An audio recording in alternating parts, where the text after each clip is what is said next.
Give it to me like.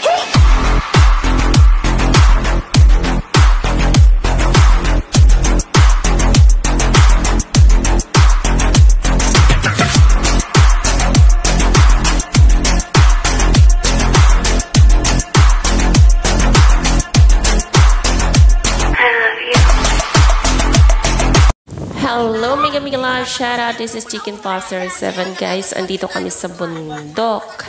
Kasama namin yung aming tiyahin, mga pinsan, karating lang din nila galing Bacolod. Ayan ang maganda kong tita. Ayan guys, ito on the way kami sa bahay ng aming auntie. Ayan ang pogi kong pinsan, siya yung nagdo-drive ng motor. Nakamotor lang kami single. Tatlo kami nakasakay dyan. Yung pinsan ko, at saka yung kapatid ko, at saka ako. Kasi yung iba sumakay doon sa tricycle na. Kasi para hindi magsiksikan sa isang sakayan. Ayan guys, ang ganda ng view papunta doon. Papuntang bukid na yan. Maganda na ngayon kasi sementado na yung daanan. So nakakabiyahe na yung mga tricycle. Hindi na maputik. May mga sasakyan na rin nakakapunta dito. So hindi na siya gaano kahirap umakyat doon sa bukid kasi may sasakyan na. So yan guys, tingnan natin ang paligid, diba? Ang ganda-ganda ng paligid. Ang ganda ng green brush, yung mga puno. Yan, habang nasa biyahe kami, chika-chika. Yan, tapos, yan, paliko na yan dito, paloob doon. Yan, magaganda na rin yung mga bahay dito. Mga lalaki na rin yung mga bahay. Pero banda na doon sa bukid, banda kinatiyahin, may mga kubo-kubo na doon kasi mga taniman ng tubo doon sa kanila. Diba, ang ganda ng paligid, napaka-green.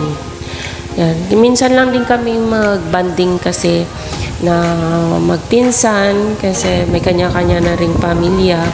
Kaya pag ganun lang na may occasion, pagaya ng long weekend na yan, long vacation. So, pinag-isa na rin yung ondas at saka umuwi yung iba na para bumoto, kagaya ko. Yun, sila yung pinsan ko, umuwi lang talaga para mag-banding. At saka yung tiyahin ko, kakabalik niya lang yan. Din galing Baguio kasi andun din yung isang anak niya. So, yan, ang sarap ng banding kahit saglit lang, ilang araw lang. Yan, pumunta kami dito sa bukid nila. Kami hindi pa kami nakapunta sa pinakabukid namin kasi hirap doon pumunta. Wala siya kasing sasakyan. Lalakarin mo talaga siya. Halfway lang yung pwede kang sumakay ng tricycle, tapos lalakarin mo na doon papunta sa bukid. Madali nga dito, maganda yung dito, palakad ng kanilang mga official kasi inano na nila talaga na magkaroon ng magandang daan. Yan. Ang ganda ng paligid. Kaya sulit din yung pag-uwi namin doon. 5 days lang kami dito ng dalawang kong kapatid.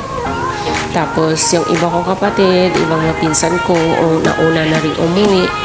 Yan. Kasi may mga negosyo din sila na naiwanan sa kanilang kanya-kanyang barangay, kanya-kanyang city, kanya-kanyang lugar. Yan, kaya plano na naman ulit namin na mag-banding by December kasi uuwi yung mga pinsan namin na sa Maynila at saka mga pamangkin at saka yung nasa Baguio, uuwi ata sila kasi matagal na rin na hindi nakauwi. Kaya this time daw na sila uuwi. Ang tingnan nyo guys, meron pa rin daan na hindi siya sementado kaya pag naulan daw dito talagang pahirapan din, maputik din siya kasi malapit na to sa bundok. Bundok na talaga to dito. Yan, andito na kami. Yan. Pataas dito. Bundok na siya talaga. Kaya maganda lang yung daan kasi parang inayos talaga. Pero hindi pa totally lahat nakasimento. Pero na siya, yung tinambakan ng buhangin o yung graba para hindi siya malambot yung daan. Yan, dito na kami. Yan yung cottage or bahay kubo na malaki ng aming tiyuhin din. Yan, dyan marami nagtatambay kasi parang bahay tambayan na rin yan. May music dyan. Ayan, baba na kami. Ganda ng paligid dito. Ayan. Ayun yung sa unahan, yun yung kubo ng aking tiyahin. Diba? Ang ganda, oh. Gandang-ganda talaga ako dito. Napaka-peaceful ng lugar na to. Ang saya. Kahit mag-ulam ka lang dito ng tuyo, masarap ang kain mo. Kasi ang ganda ng paligid. Sobra. At saka fresh yung mga prutas, saging, manok. Yan, sa paligid nila may mga manok. Binigyan din kami isang manok. Pinakatay ko sa kapatid ko para ibaunin namin balik dito sa city. Yun ang yung anak ko, nangunguha siya ng ipil-ipil ata yan. Ewan ko ano pinag-aabot dyan sa... Kasi ngayon lang din yan siya nakakapunta sa mga ganitong lugar. Kasi lumaki din siya sa city. Ito yung bahay kubo ng tiyuhin namin. Yan, ang ganda ng paligid, diba guys? Yan yung bahay kubo ng aking tiyahin.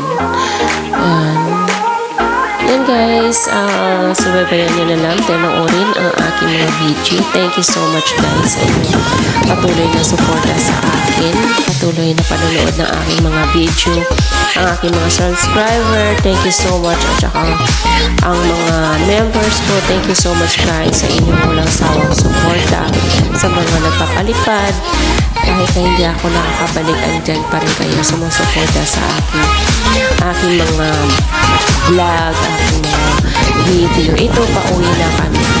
Pabalik na kami ng pinakababa. Naka-tricycle na kami dito. Dito kami sumakay sa tricycle ng pinsan ko din. Yan. Maganda na rin siya kasi parang nasa proper na rin siya ng barangay. Kasi yung mga bahay malalaki na rin at saka simentado na at mga sasakyan na magaganda.